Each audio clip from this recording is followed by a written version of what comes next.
बिस्मिल्लाहिर्रहमानिर्रहीम। FSc first year physics हम discuss कर रहे हैं। Chapter number 5 circular motion. आज का हमारा टॉपिक है moment of inertia. Moment of inertia को डिस्कस करने से पहले हम इनर्शिया को डिस्कस करते हैं। आप लोगों ने 9th क्लास में इनर्शिया के बारे में कुछ पढ़ा है कि इनर्शिया असल में है क्या। तो देखें, जब भी हम किसी बॉडी पर फोर्स लगाते हैं तो बॉडी उस फोर्स के अगेंस्ट एक रेजिस्टिव फोर्स लगाती है। हम उस रेजिस्टिव फोर्स को इनर्शिया कहते हैं और ये इनर्शिया किसी भी बॉडी के मास पर डिपेंड करता है। जितना बॉडी का मास ज्यादा होगा इनर्शिया भी ज्यादा होगा और जितना मास कम होगा इनर्शिया भी कम होगा।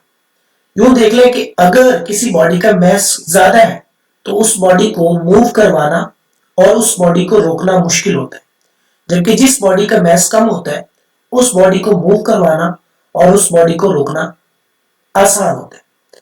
तो अब आते हैं हम आज के टॉपिक की तरफ, that is moment of inertia. तो मोमेंट ऑफ इनर्शिया क्या होता है? सबसे पहले आप मोमेंट ऑफ फोर्स को समझें।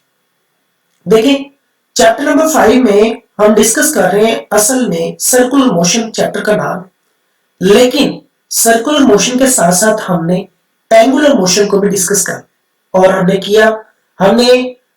चैप्टर नंबर 3 में लीनियर वेलोसिटी को डिस्कस किया, जबकि हमने चैप्टर नंबर 5 में एंगुलर वेलोसिटी को डिस्कस किया।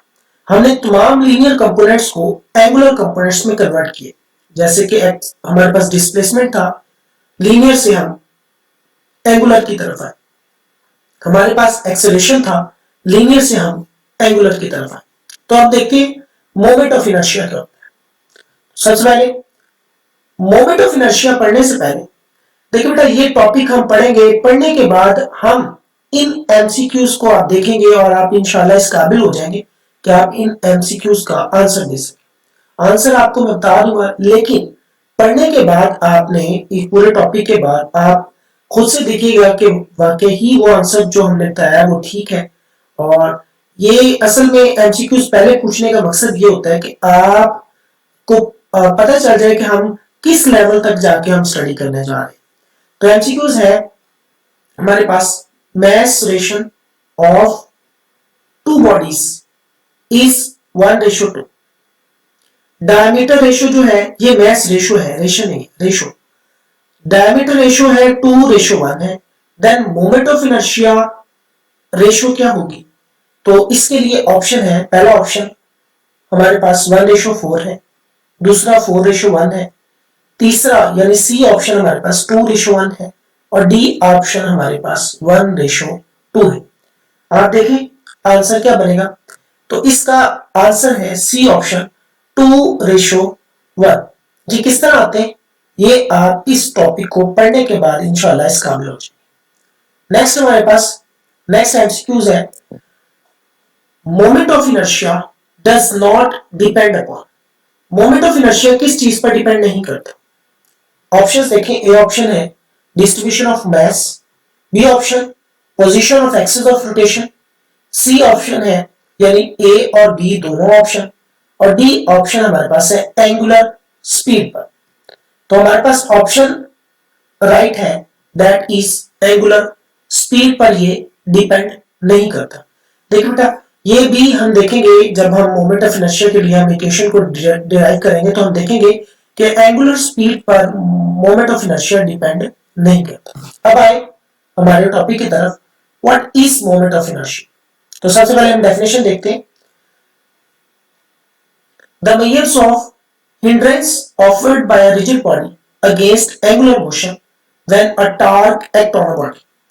आप लोगों ने पढ़ा था कि फोर्स का एक तो इफेक्ट होता है कि फोर्स लीनियर मोशन करवाती है और दूसरा फोर्स का turning effect of force, that is called torque. जब हम एक बॉडी पर फोर्स लगाते हैं और वो उसमें टॉर्क पैदा कर रही होती है तो वो बॉडी इटसेल्फ जो है वो एक हिंड्रेंस क्रिएट करती है इस अप्लाइड टॉर्क के अगेंस्ट में, that is called moment of inertia.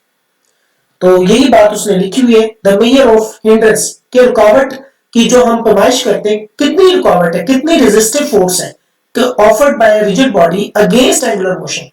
जो टार्क लगने पर जो बॉडी मूव करती है, एंगुलर मोशन करती है, उसके अगेंस्ट कितनी रुकावट ऑफर कर रही है वो rigid body, that resistive force against the angular motion is called moment of inertia. Next mathematical देखें, product of mass and square of the perpendicular distance from the axis of rotation, ये बातें हम आगे discuss करेंगे। इसका equation है I is equal to M R square. तो it is also known as second moment of mass। अब आए हमारे पास, ये देखिए एक स्केच बना हुआ है, आपकी बुक से लिया गया। यहां पर O एक पिवट पॉइंट है जिसके गिर्द ये हमारे पास एक रॉड है जिसको हमने मैसलेस रॉड कहा हुआ है, और यहां पर हमने एक मैस रखा हुआ है जिसको हमने मैसम कहा है, और इस मैस पर हम F फोर्स लगाते हैं। फोर्स क्या करती है, इसको इस पॉइंट से टेंजेंट मूव करती है, और ये रॉड अगर पूरा इस बॉडी की मोशन को देखें तो ये हमारे पास एंगुलर वेलोसिटी के साथ ये मूव करते हैं, और अगर इस पॉइंट की देखें तो ये पॉइंट ये मैस जो है इस पॉइंट पर टेंजेंट मूव करेगा। तो ये हमारे पास इसकी बॉडी की मोशन जो है वो हमारे पास क्या है, एंगुलर मोशन। तो अगर हम इस मैस को देखें तो हमारे पास फोर्स लग रही है, मैस है, तो हम न्यूटन के सेकेंड लॉ को हम यहां पर अप्लाई कर सकते हैं, that is F is equal to ma। अब आपको पता है कि हमारे पास अगर इस मैस की अकेले की बात करें तो F is equal to ma applicable है, लेकिन इस मैस को इस मैसलेस रॉड के साथ देखें तो इस बॉडी, पूरी रिजिड बॉडी में, इसको रिजिड बॉडी कंसीडर करें तो इसमें हमारे पास लीनियर एक्सेलरेशन भी है जो इस पॉइंट मैस का है, और हमारे पास एंगुलर एक्सेलरेशन भी है, दैट इज अल्फा। तो हमने लीनियर और एंगुलर एक्सेलरेशन में एक रिलेशन पढ़ा है कि ए यानी लीनियर एक्सेलरेशन यानी टेंजेंशियल एक्सेलरेशन होता है, ए टी से हम उसको रिप्रेजेंट करते हैं, और वो इक्वल होता है आर अल्फा के। तो देखिए हमारे पास ए टेंजेंशियल जो है that is equal to R alpha. तो इस ए टी की वैल्यू को आप इस इक्वेशन में पुट कर दें, तो देखें हमारे पास put the value of a t in equation 1, तो फिर क्या हो जाएगा, हमारे पास इक्वेशन नंबर 3 आ जाएगी, दैट इज एफ, और एम ए की जगह हमने आर अल्फा पुट कर दी। नेक्स्ट देखें, अब आपको पता है कि ये बॉडी क्योंकि एक पिवट पॉइंट के गिर्द रोटेट कर रही है, इस वजह से इसमें टार्क प्रोड्यूस होगा, और टार्क होता है, अब यहां देखें पीछे टार्क की जब हमने डेफिनेशन पढ़ी तो उसने कहा it is the product of mass and perpendicular square of the perpendicular distance from the axis of rotation.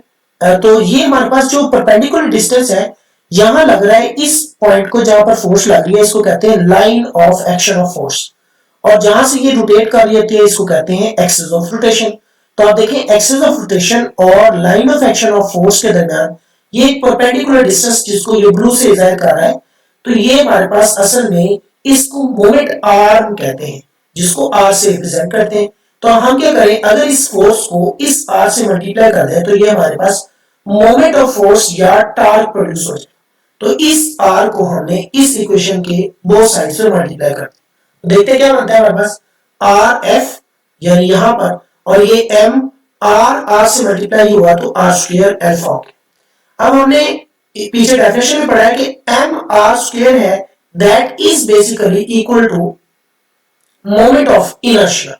तो ये हमारे पास क्या आ गया, यहां देखिए ये हमें शो कर रहा है कि एक बॉडी रोटेट कर रही है एक्सिस ऑफ रोटेशन, तो ये डायरेक्शन भी उसकी अगर अपवर्ड है तो ये एंटी क्लॉकवाइज जा रहा है, डाउनवर्ड है तो ये क्लॉकवाइज मूव कर रहा है। तो ये देखिए tau is equal to R cross F, यानी इस आर एफ की जगह हम क्या लिख सकते हैं, टॉ लिख सकते हैं। यहाँ देखिए torque tau is equal to M R square alpha, और ये एम आर स्क्वायर जो है that is equal to I, और अल्फा ऐसा आ गया, तो ये हमारे पास टा इक्वल टू आ गया I alpha, that is torque equal to moment of inertia multiply by angular acceleration. तो ये हमने अभी तक फाइंड आउट किया एक मैस जिसको मैसलेस रॉड के साथ हमें अटैच किया हुआ। नेक्स्ट देखें, ये हमारे पास एक रिजिड बॉडी। सबसे पहले तो आपको पता होना चाहिए व्हाट इज रिजिड बॉडी क्या है। रिजिड बॉडी ये है कि बेटा ऐसी बॉडी जिस पर आप एक फोर्स लगाएं और वो डिफॉर्म ना हो, मीन टू से दैट आप उसके जो पार्टिकल्स हैं वो एक फिक्स पॉइंट से अपनी जगह तब्दील ना करें, that body is called rigid body. अब देखिए एक सिंगल बॉडी के लिए एक मैस m था जिसको हमने मैसलेस रॉड के साथ हमने अटैच किया, ये शो किया उसने, तो उसके लिए मोमेंट ऑफ इनर्शिया आ गया I is equal to m r square. जबकि एक रिजिड बॉडी में बहुत से पार्टिकल्स होते हैं, तो नंबर ऑफ पार्टिकल्स के लिए हर पार्टिकल का मैस भी मुख्तलिफ होगा, और किसी एक पॉइंट को हम पॉइंट ऑफ एक्सेस एज्यूम करते हैं तो उससे उन सारे पॉइंट्स का डिस्टेंस भी डिफरेंट होगा।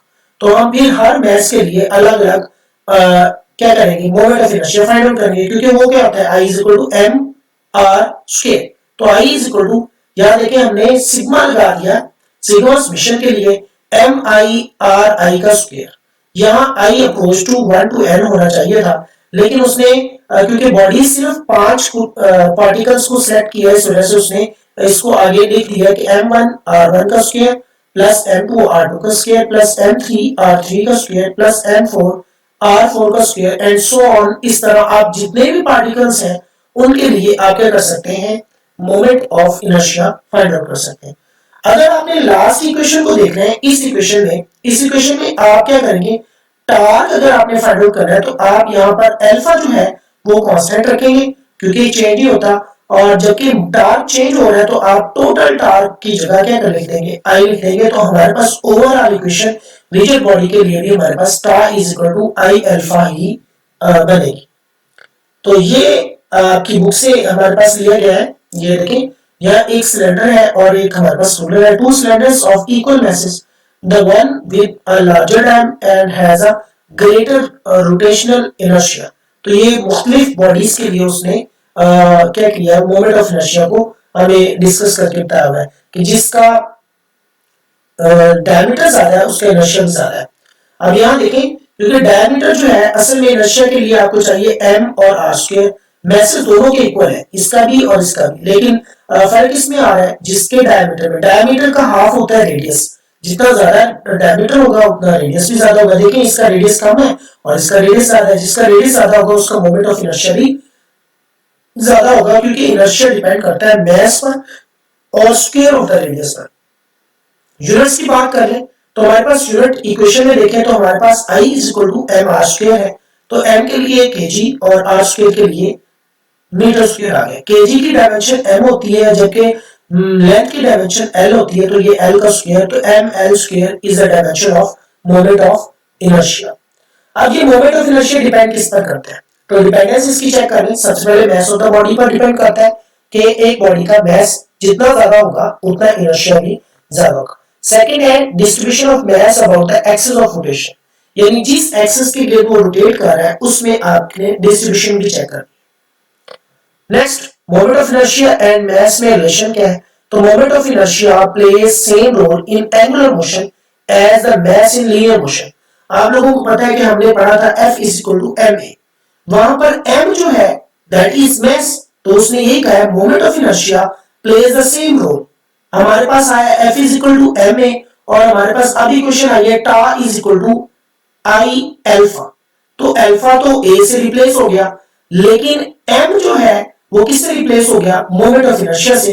तो ये एक रिलेशन बनता है कि moment of inertia and mass are similar in linear equation of Newton second law, और हमारे पास अभी tau is equal to I alpha है, तो इसमें आई और एम एक दूसरे के एनालॉग है, एनालॉगस है मतलब ये सिमिलर बिहेवियर देते हैं। तो यहां देखिए इक्वेशन है tau is equal to I alpha और rotational analogous of Newton second law F is equal to m a. यहां देखिए टा रिप्लेस हो गया एफ से, अल्फा रिप्लेस हो गया ए से और आई रिप्लेस हो गया किससे, एम से। तो यही उसने कहा है moment of inertia and mass are analogous of Newton second law. ये रोटेशनल है और ये लीनियर है। तो ये आज का हमारा लेक्चर था। इंशाल्लाह आपसे नेक्स्ट लेक्चर में मुलाकात होगी। अपना बहुत ख्याल रखिएगा। अल्लाह हाफ़िज़।